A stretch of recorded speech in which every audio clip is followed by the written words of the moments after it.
It has definitely been emotionally exhausting, but nothing we're going through could ever compare to what Palestinians are going through right now. I mean, you have children who have lost their parents, who have lost their entire families. There are over 700 children who have been killed, where buildings have fallen on them. And I mean, this is a little girl just hanging from a ceiling. So many parents have lost their children. And again, I've repeated this 1,000 times. I'll keep repeating it.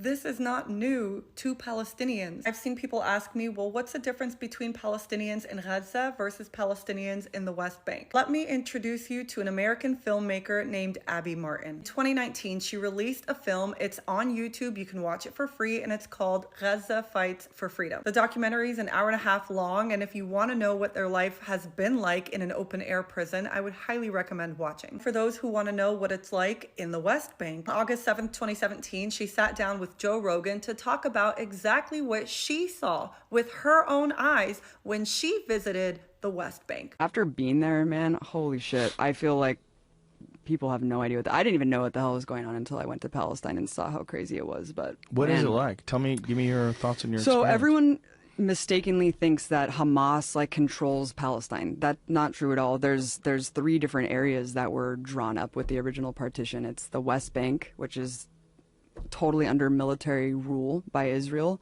and then there's the Gaza Strip, which is like the open air prison, which they bomb the shit out of like every couple of years, and Hamas controls that area. And then there's Jerusalem, which is an international city center that both Arabs and Jews live in. But the West Bank has been occupied militarily since 1967, and it's complete martial law. There's checkpoints. All political parties are illegal. You can't. Having a gun is like the least of it. You can't hold a flag. You can't belong to a political party. You literally can't do shit if you're a Palestinian. You just have to sit there and submit. And even if you share a photo of someone who was like killed by an Israeli soldier, you go to jail, and you go to jail for the amount of like months that. What? Yeah, based on the shares and likes of the photo, they'll penalize you more and put you in prison for longer and longer. I mean, I'll just tell you one story. If you put a photo on social media, like you put of someone who on Facebook, died, and they'll be like, "You're sharing a martyr and inciting people to like commit suicide, like on behalf of Palestinians. You go to jail," and they put them in jail. There's 99.7% conviction rate. Kids are tortured. Kids are in prison. It is absolutely insane. We went to the first day that we were there. We went to a funeral of some guy, some farmer who was shot by Israeli forces, and we went to the funeral. It was horrible. You know, all the women are wailing and crying. And as we're leaving, the Israeli forces had set up a checkpoint right outside of this dude's house and started tear gassing and shooting rubber bullets like at people who were simply attending the funeral, just to punish people for attending the funeral. We went to another girl's house named Aya, who got shot in the vagina for peacefully protesting at some protest, and they shot 200 people that day. One guy next to her died, another guy was paralyzed. They have a policy called shoot to cripple, where they shoot guys in the dicks. Yeah. Oh, it is fucking nuts, man. The West Bank is no joke. I thought that I was going to die several times. We were at this checkpoint going through Calandia, and there was this old man walking, like clearly drunk or something, and kind of like walking a little bit toward the checkpoint. They started shooting at him. Bullets are ricocheting off the thing. And my partner Mike, who was an invading soldier of Iraq, was just like, we're going to die. Like, they're shooting this guy. There's bullets ricocheting. It was absolutely insane. And as we go through the checkpoint, the soldier's like, hey, stay safe out there.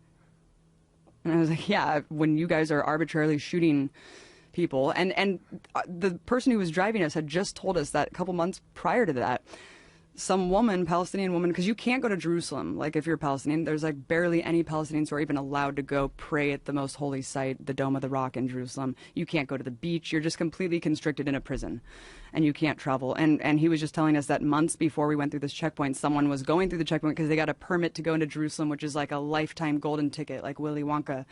And they're walking, and she just got executed. And then what? Yeah, she just got executed, and she was bleeding out at this checkpoint, and her little brother tried to help her, and they shot him too. And they're like hiding the video of this. Why and this is they just a shoot day her? because they fucking hate Palestinians, and Palestinians are animals to these people. It's sick, man. It's sick.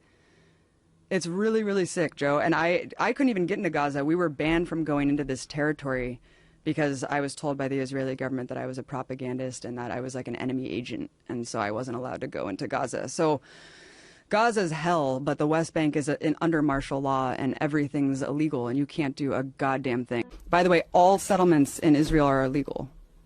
all of them are illegal in the West Bank, but they just keep creating more and more and more. And we would go to these villages of just Arab people living in these villages, and the settlers will come. You have to be a fanatical fucking asshole to move from California to an Arab village in Palestine and set up a goddamn tractor trailer and just live on top of their home. And they can have giant machine guns. They can firebomb you. They can shoot you. They can beat you up.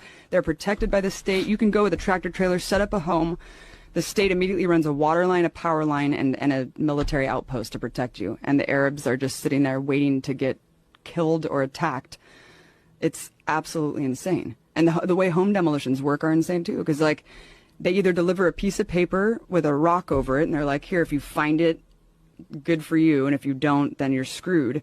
And that's if you're lucky. If you're not lucky, your home will be invaded by settlers, and you'll be forced out of your home. There's videos of this all over the internet of like groups of settlers going and literally taking over Arabs' homes, and then they just are forced out. It's crazy, man. It's completely way crazier than I ever could have imagined. How long were you over there for? A month. Whoa. Yeah. Yeah. And we were simply, and people want to quabble about like, oh, it's not apartheid. There are different fucking license plates for Arabs and Jews. Like, you cannot go to areas. Like, Israeli soldiers were arbitrarily set up checkpoints and just shut you out of your neighborhood and force you to walk 3 miles to your home. Like, they can do whatever they want because you are under martial law. And you have no mobility, like you have no freedom.